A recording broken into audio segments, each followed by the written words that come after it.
네, 매주 금요일 이 시간 함께하고 있습니다. 솔직담백한 두 분의 정말 돌직구 전략인데요. 그분들 많이 기다리시는 시청자분들 있으실 것 같아서 소개해드리도록 하겠습니다. IBK 투자증권의 정경민 과장, 김종효 위원과 함께합니다. 안녕하세요. 네, 안녕하세요. 네, 시작부터 제가 목이 메이네요. 네. 오랫동안 기다렸습니다. 일주일 동안 기다리면서 우리 시장 그동안 많이 변했습니다. 2050포인트 넘어서면서 안착을 하는 분위기를 나타내고 있는데 썩 많이 기대치만치는 올라가고 있지는 않은 상황이거든요. 어떻게 보시나요? 일단 두 시장 모두 저는 우상향을 예상은 하고 있습니다. 결론적으로. 근데 모양새는 좀 상당히 많이 다를 것으로 좀 생각을 하는데요. 코스피의 경우에는 좀 속도감보다는 좀 순환매를 통한 상승, 그러니까 좀 수급 주체들이 좀 어려운 길을 택한 게 아닌가라는 좀 생각이 듭니다. 어제 옵션 만기가 있었는데요. 외인들의 콜 옵션 매도와 풋 옵션 매도 수량이 지난 수개월간 최고치를 기록하고 있었기 때문에 지난 일주일간 변동성을 1% 미만으로 맞춰놓고 시장에 있는 프리미엄을 흡수하는 그런 모습이 나왔습니다. 시총 대형주 종목으로 말씀드리자면 삼성전자, 현대차, 현대모비스, SK하이닉스 어땠습니까? 지금 지긋하게 누르면서 지금 지수 상승에 지금 브레이크를 거는 그런 모습이 좀 나왔었는데, 물론 오늘부터 외인들이 파생 시장에서 어떤 포지션을 취할지는 좀 지켜봐야겠습니다만, 지수 상승과 어떤 상관으로 시가총액 상위 종목들을 잡아갈지, 수급을 잡아갈지 좀 지켜봐야겠는데, 다들 좋다고 난리였던 삼성전자를 잡아채는 모습이 계속해서 나오는 한 옵션으로 프리미엄 먹기와 선물로 좀 잔잔한 변동성 놀이에 그칠 가능성이 좀 높게 이렇게 좀 보고 있고요. 코스닥 같은 경우에는 기관들이 수익률 키재기를 지금 보이고 있습니다. 거기에 최근에 그 중소형 펀드들 그쪽으로 돈이 좀 몰리면서 지금 수급을 견인하고 있는데요. 현재 모멘텀이 있는 제약바이오나 헬스케어 화장품 같은 경우에는 다소 당분간 좀 강세를 이어갈 것으로 좀 보고 있고요. 저는 거기에 이제 전통적으로 좀 코스닥 종목들이었죠. 반도체나 휴대폰 부품 같은 경우도 좀 반등이 좀 예상이 되고, 또 최근에는 좀 코스닥의 좀 지수 상승 종목이죠. 셀트리온과 동서, 메디톡스의 주가 탄력과 또 다음 카카오와 파라다이스의 좀 상승도 좀 이어지고 있기 때문에 이건 도대체 안 될래 안 될 수 없는 그런 상황이 아닌가 좀 생각이 들어서 당분간은 코스닥은 다소 좀 강세론을 좀 유지하도록 하겠습니다. 네, 코스피 시장의 변동성은 있지만 코스닥 시장은 당분간 강세를 유지할 것이다라고 평가를 해주셨는데요. 위원님은 어떻게 보시나요? 얼마나 또 투신권에서는 계속 매물을 내던질지 궁금하네요.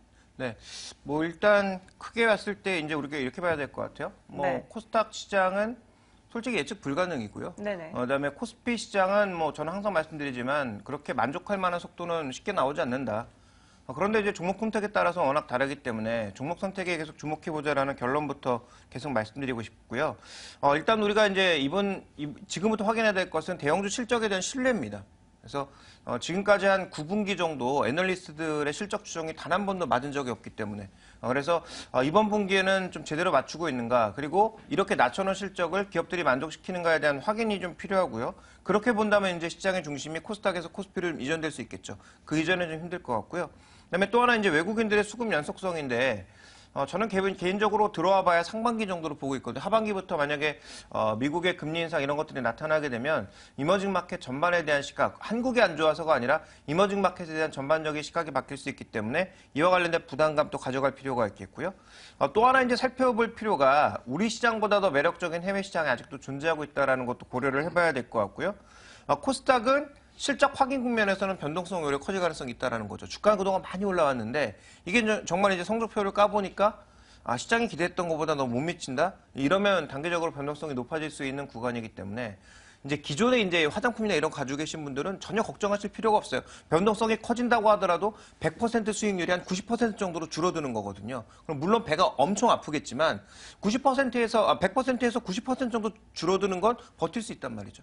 최근에 사신 분들, 이제 막 10% 정도 수익률이 나신 분들은 만약에 10% 내리면 보합이거나 마이너스를 기록할 가능성이 굉장히 높아집니다. 그래서 최근에 산 사람들에게는 별로 드릴 말씀이 없지만 과거부터 지금 굉장히 좋은 종목군들을 가지고 있다? 그러면 약간의 변동성은 좀 버텨보자, 이렇게 말씀을 드리고 싶습니다. 네, 일단 시장에서 실적에 대한 신뢰성이 회복돼야 된다. 가장 큰 중요점이다라고 말씀을 해주셨는데요. 이렇게 실적이 개선될 것으로 기대되는 종목군들 안에서 또 화학주들이 눈에 띄고 있거든요. 워낙 작년의 흐름이 좋지 않았기 때문에 그런 효과도 있겠지만 일단 많이 올라와서 다시 또 매수를 시도하기 겁난다 하시는 분들도 많거든요. 어떻게 접근해 보면 좋을까요? 일단 이 실적이 좋아진 게 정말 산업이 좋아진 거냐? 아니면 말 그대로 레깅 효과가 있는 거냐? 작년에 워낙 안 좋았던 베이스 이펙트와 함께 그다음에 유가가 내려가는 것을 뒤늦게 반영하면서 나타난 레깅 효과가 지금 현재 존재하는 것이 아니냐? 이렇게 본다면 실적이 계속 좋아질 거냐?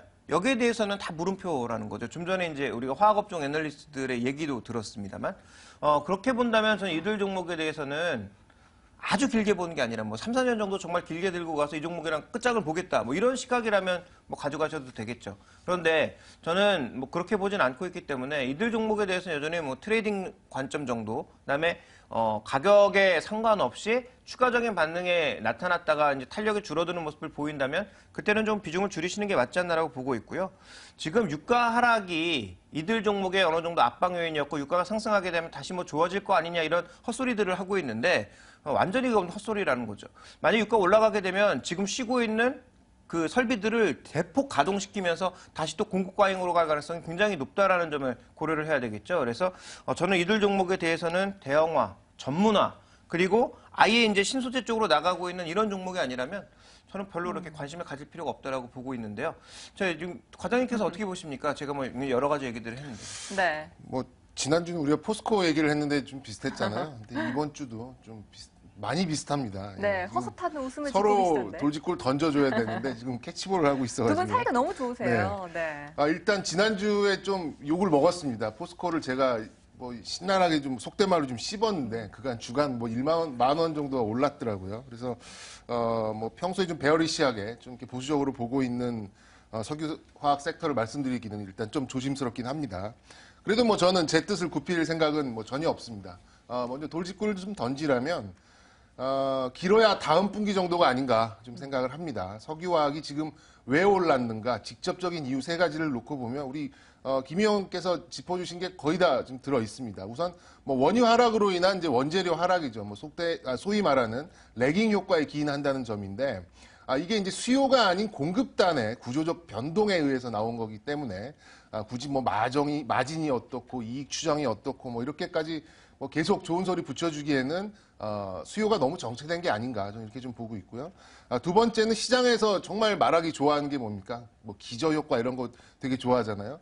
그러니까 좀 쉽게 풀어보자면 10등 하던 애가 40등으로 밀려났는데 시험 문제 좀 쉽게 나오니까는 15등 정도 올랐어요.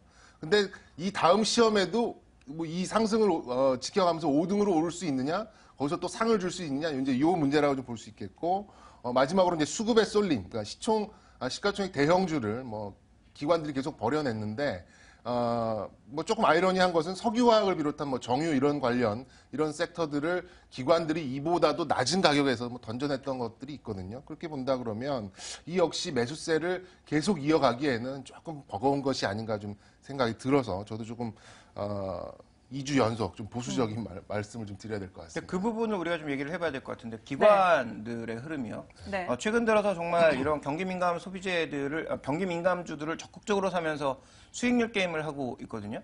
그럼 이 수익률 게임이 이어진다면 지금 증권주 가는 것처럼 좀 길어질 가능성도 배제할 수가 없다. 이렇게 판단을 해봐야 될 것 같은데 저는 이제 그 부분이 좀 헷갈리는 부분이거든요. 그러니까 펀더멘탈 자체는 안 좋은데 수급이 만약에 펀더멘탈을 이긴다면 이거는 우리가 흔히 얘기하는 유동성장은 아무도 뭐 고점 예측이 안 되는 거 아니겠습니까?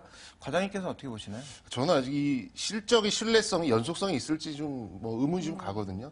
그러니까 우리가 이 석유화학 업체를 뭐 예상하고 예측하고 할 때 가장 단서가 되는 게 뭐냐면 현재 유가가 뭐 40불에서 60불이 이 박스에서 이제 유지된다고 가정을 할 때 이걸 항상 우리가 붙여주잖아요. 근데 그게 만약에 뭐 깨지는 경우에는 석유화학 같은 경우에는 엄청난 변동성이 올 수 있기 때문에 저는 석유화학 업종 같은 경우는 보유자들의 그들만의 리그가 아닌가. 보유하신 분들은 모멘텀이 깨지기 전까지 조금 더 가져가셔도 되겠지만 굳이 여기서 더 좋은 종목들 많은데 신규 매수를 해야 되느냐 이런 점에서 봤을 때는 저는 뭐 그거는 굳이 그럴 필요 없다 이렇게 좀 말씀드리고 싶습니다. 네, 확연하게 보유자의 영역이고 작년에 실적과 주가 모두 다 좋지 않았습니다. 이 땅굴주라고 불릴 만큼 아주 하락세가 두드러졌던 급락 흐름을 나타냈는데 자 그래서 그런지 올해 더 두드러지고 있습니다. 석유화학뿐만 아니라 조선, 해운주들까지도 전반적으로 낙폭 과대에 따라서 급반등하는 움직임을 보여주고 있습니다. 뭐 기술적인 반등이다라는 얘기도 있고 또 수급이 몰리면서 업황에 대한 기대감 글쎄요 아직은 부정적으로 평가를 하고 있는데 어떻게 보시는지 궁금하네요. 위원님 의견부터 들어볼까요? 일단 뭐 단기적으로는 우리가 이들 업종을 정말 좋게 보기 위해선 중국의 투자가 엄청나게 늘어야 되고 그 투자에 우리나라 기업들이 많은 참여가 있어야 되는데 그게 이제 쉽지 않다는 거죠. 그러니까 실제로 중국과 우리나라 산업, 그 주요 기업들의 경쟁력이 거의 비등비등해졌다라는 거죠. 차이 나봐야 이제 1년 정도 기술력 차이이기 때문에 그러면 실제적으로 중국에서 뭔가 하면 과거에는 다 우리나라 거 갖다 쓰고 수요가 부족해서 우리나라 거를 끌어다 쓰는 것도 모자라서 이제 해외 것도 가져다 썼지만 이제 중국에서도 공급 과잉이 넘치고 있어서 그게 이제 과거처럼 쉽지 않다라는 것입니다. 그러면 우리나라의 그 제품들이 가격 경쟁력, 품질 경쟁력 이런 것들이 모두 이길 수 있을 정도의 정말 높은 하이 퀄리티를 가지고 있어야 가능하다라는 거죠. 그런 게 별로 없기 때문에 이제 저는 뭐 메리트는 많이 떨어졌다라고 보고 있고요. 그런 관점에서 굳이 이제 경기 민감주 쪽에서 이제 좋은 종목을 찾아라라면 AIIB 기대를 할 수 있는 뭐 유군주라든지 일부 철도 관련주들, 전력 관련주 중에서 정말 일부 종목군들이 수혜를 받을 거다. 그래서 우리 시장에 미치는 긍정적인 영향은 생각보다 작을 수 있다. 이렇게 봐야 될 것 같습니다. 네, 역시나 이 펀더멘탈적인 측면에서는 기대해 볼 만한 것이 없고 일부 종목들 중심으로 트레이딩 관점에서 전략을 세워보자라는 의견으로 압축해 볼 수 있을 것 같습니다. 자, 최근에 정말 이렇게 안 오른 종목이 없다 할 만큼 대부분 업종, 대부분 종목들이 강세를 시원해주고 있습니다. 그 안에서 엔터 미디어주들도 빼놓을 수가 없는 상황인데요. 뭐 과장님 소녀시대 좋아하시잖아요. 네. 뭐 요즘 다른 그룹으로 옮겨가긴 했는데 네, 소녀시대가 또 컴백하면서 좋은 흐름을 보여주고 있고, 뭐 빅뱅도 최근 들어서 활동을 유지하고 있는 상태고, 그리고 다른 남자 말고 너라는 이 제목의 신곡을 통해서 미스에이도 컴백을 했어요. 뭐 엔터주들이 아주 잘 나가고 있네요. 뭐 요즘에 뭘 하든 이제 중국을 껴야 이제 뭐 스토리가 되고 성장성이 나오고 뭐 이런 것들이 되기 때문에 뭐 엔터주 역시도 중국을 빼고서는 말씀드리기가 좀 어려울 것 같아요. 최근에 엔터 섹터가 너무 조용했죠. 특히 이제 작년에 뭐 세월호를 비롯한 뭐 좀 그런 분위기들이 좀 너무 이제 이어지다 보니까 올해 이게 좀 꽃피는 봄과 함께 좀 엔터 그룹들이 이제 소속 가수들이 지금 나오고 있는데 일단 중국 쪽의 모멘텀은 이렇습니다. 스토리가 뭐 1년에 중국에서 1년에 그 대학 졸업자들이 400만에서 500만 명이 나오고 있죠. 우리나라 20, 30년에 해당되는 그런 이제 지식인들이 나오고 있습니다. 어쨌든 공산 국가, 사회주의 국가라는 거죠. 그렇기 때문에 이제 중국 공산당 입장에서는 이제 우리나라 80년대에 펼쳤던 이제 약간 뭐 관심을 좀 분산시키는 이제 3S 종목이 3S 문화라고 하는데 이제 스포츠와 영화와 뭐 홍색 문화 뭐 이런 것들을 통해서 그들한테 좀 대리만족적인 카타르시스를 느끼게 해줘야 되는데 이런 부분들이 이제 최근 들어서 이제 문화 정책 쪽으로 좀 올라오고 있습니다. 따라서 뭐 스포츠 분야나 뭐 영화 또 컨텐츠, 미디어 이런 부분들을 좀 육성하기 시작했는데요. 우리나라 기업들이 이 부분에서 아주 좋은 그 기회를 지금 잡고 있는 것으로 지금 제가 좀 보고 있습니다. 이번 주만 해도 그렇죠. SM의 뭐 엑소 아까 짚어주신 대로 뭐 JYP의 미스에이 다음 달에는 뭐 빅뱅 뭐 계속해서 지금 나올 것 같은데 뭐 개인적으로는 엔터테인먼트 섹터는 뭐 PER이 어떻고 PBR이 어떻고 이렇게까지 뭐 고전적인 밸류에이션을 뭐 굳이 할 필요는 없다라는 좀 생각이 듭니다. 정말 말도 안 되는 정도의 좀 악재가 좀 계속해서 나왔던 작년과는 올해는 좀 많이 좀 다른 모습이 나오고 있고 또 새로운 신규 성장 모델, 또 수익 모델 이런 것들이 좀 속속들이 계속해서 좀 시가에 좀 반영되고 있기 때문에 저는 향후 엔터주 좀 지켜봐야 할 섹터가 아닌가 이렇게 해서 오늘 좀 소개를 드려봤습니다. 네, 그 얘기 받고 저는 이렇게 말씀드리고 싶어요. 중국의 저도 주가 드라이버라고 생각하고 있거든요. 네. 근데 문제는 뭐냐면 중국이 이렇게 기대감도 높일 수 있는 가장 좋은 기회의 땅이지만 뭐 다 아시다시피 중국이 또 공산당 일당 체제이기 때문에 규제를 한번 하게 되면 또 그 규제의 압박도 가장 커질 수 있는 게 중국입니다.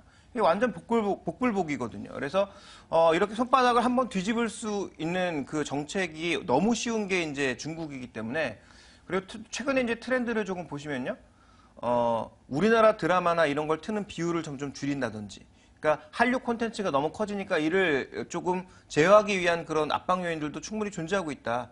그러니까 이런 관점에서 살펴봤을 때 최근에 이제 영화 관련주들이 뜨는 이유는 이항영 의원이 장중에도 몇 번 언급해 주셨는데 영화 쪽 투자는 오히려 늘리면서 TV 쪽이라든지 이런 콘텐츠 투자는 오히려 좀 막고 있는 그런 것들이 발견이 되고 있습니다. 그래서 우리가 중국에 대해서는 분명히 기대감 가져야 되고 잘 봐야 되지만 그 그와 관련된 압박 요인들도 충분히 인지를 하고 가셔야 될 것 같고요. 저는 이 성장 기대감보다 이제 엔터주들은 이제 한 뭐 10년, 20년 정도 됐으면 현금으로 좀 보여줘야 되지 않느냐. 그 부분을 좀 주목해 봐야 될 것 같고요. 그런 현금으로 측면에서는 아무래도 중소형주보다는 대형주 쪽이 좀 더 유리한 측면이 있기 때문에 저도 대형주 쪽에 대해서는 여전히 관심을 가지되 단기적으로 뭐 소녀시대 컴백 이게 중요한 게 아니라 소녀시대가 얼마나 장기적으로 좋은 현금으로 가져올까 여기에 집중하셔야 될 것 같습니다. 네, 중국을 빼놓고 또 얘기를 할 수 없는 상황이지만 중국을 제외하고도 신규 시장 라인을 좀 확보해야 될 필요도 있는 것 같고요. 그만큼 의존도가 좀 낮아질 수 있도록 한번 힘을 써봐야겠습니다. 역시나 또 대형주 중심으로 강세가 이어질 것으로 예상되고 있고, 자 그리고 지난주에 말씀하셨던 정경민 과장님 종목 있잖아요. 기억하시죠? 네, 한도. 네, 겸손하게 계시는데 아주 많이 올라왔습니다. 주가가 뭐 17% 가까이 올라오면서 어제 시장에서 8% 강세를 시원했고 이미 장중에 목표가 도달했거든요. 그래서 이렇게 여유 있게 앉아 계시는 건가요? 뭐 이미 뭐 목표가를 도달했기 때문에 뭐 더 이상의 욕심을 부리기는 좀 무리가 있어 보입니다. 그 이상은 뭐 슈팅이라는 생각이 좀 들고 있고요. 근데 어차피 이게 거래량이 많은 종목이 아니었기 때문에 이거를 뭐 직접적으로 매수하셨던 그런 뭐 개인 투자자분들은 뭐 많지 않았다 좀 생각이 듭니다. 그래서 저는 뭐 가지고 계신 분들의 뭐 이제 보유 영역이다 이렇게 좀 말씀을 드리고 싶고요.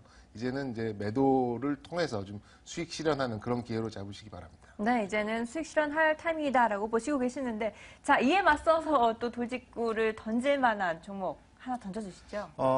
뭐 단기적으로 오를 종목은 뭐 지지난주에도 말씀드렸지만 별로 그렇게 자신이 없고요. 그래서 지지난주에 말씀드렸던 LS탄전도 뭐 계속 그 자리에서 맴돌고 있고 오늘 말씀드린 종목도 뭐 단기적인 반등은 전혀 가능성이 없다라고 보고 있습니다. 그럼에도 말씀드리는 이유는 BS금융지주가 막 경남은행 인수를 통해서 일단 규모를 점점 키워가고 있다는 것에 주목해 볼 필요가 있겠고요. 이 종목 같은 경우에도 외국인들의 지분율이 꾸준하게 늘고 있습니다. LS탄전도 마찬가지로 2013년도에 외국인 지분율이 9%였는데 지금 18%가 넘었거든요. 2년간 주가는 계속 제자리인데 외국인 지분율은 왜 계속 늘어나고 있을까를 우리가 주목해볼 필요가 있는 거죠. 그래서 그런 측면에서 장기 관점에서 놓고 보게 되면 은행도 하반기에는 금리를 더 이상 추가적으로 내리기 어렵다. 그러니까 NIM의 상승뿐만 아니라 규모 확대에 따른 긍정적인 효과가 이번 분기 실적에서도 확인될 거고 아마 다음 분기부터는 좀 더 늘어날 가능성이 있기 때문에 지금 가격이라면 BS금융지주를 사시라고 말씀드리고 싶습니다. 네, BS금융지주도 다음 주 금요일에 한번 뚜껑을 열어보도록 하겠습니다. 금요일 벌써 또 아쉽게 시간이 흘러갔네요. IBK 투자증권의 정경민 과장, 김종효 위원과 함께했습니다. 말씀 감사합니다. 네, 감사합니다. 네, 굿모닝 마켓워치 1부 마무리할 시간이 됐습니다. 저는 더 알찬 소식 들고 잠시 후 2부에서 뵙겠습니다.